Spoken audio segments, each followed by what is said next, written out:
Hey y'all, what's going on? This is your boy Sandy Legend, and I'm here to do JoJo's Bizarre Adventure Stardust Crusaders Episode 7. Now, when I say the word bizarre, okay, especially when you add JoJo's Bizarre Adventure before it, I mean, this episode was just the complete embodiment of everything that I enjoy about this series, okay? And why is that? Because the main antagonist of this episode was a psychotic, okay, cigarette smoking, porno magazine reading monkey, okay? I'm just let that sink in for a moment. Which other series do you think can have a cigarette smoking ape and make it work as a villain, for a show, any other series besides JoJo's Bizarre Adventure? Which is just another thing I love about this series. I mean, just the creativity, everything about it is just so amazing, I mean, basically throughout this entire episode, I was just rolling on the floor, crying of laughter. I mean, it was just such an amazing thing to watch, and really.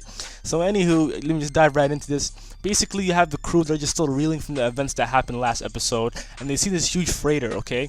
They hop on the freighter and realize that there's nobody on it, and it's pretty much deserted with just the exception of this one ape that is locked up in a cage down in the basement section of the ship.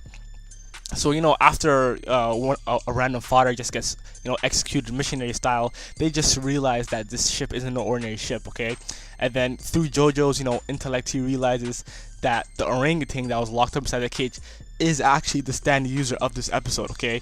Now this this ape or orangutan or whatever you like to call it just had me dying, okay, because it had his rape face on, okay? He was after that little girl, which is just so hilarious. I mean, where else would you actually see that, right?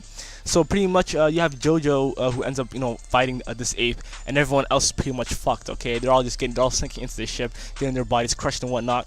And then Jojo realizes that the ape is actually very insecure and has a high self of pride, and that the ape actually thinks that apes are actually the ape thinks that humans are inferior to apes because it busts out a random Rubik's Cube and just starts taunting Jojo, which I found hilarious.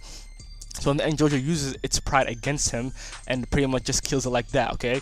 And then, so basically, and then at the end of the episode, we also realize that that there's actually about at least 6 other, stand users that are actually stronger than the monkey, which is actually pretty intriguing because, if you have a stand user who's a monkey, I mean, just what other possible, bizarre stand users could there be left?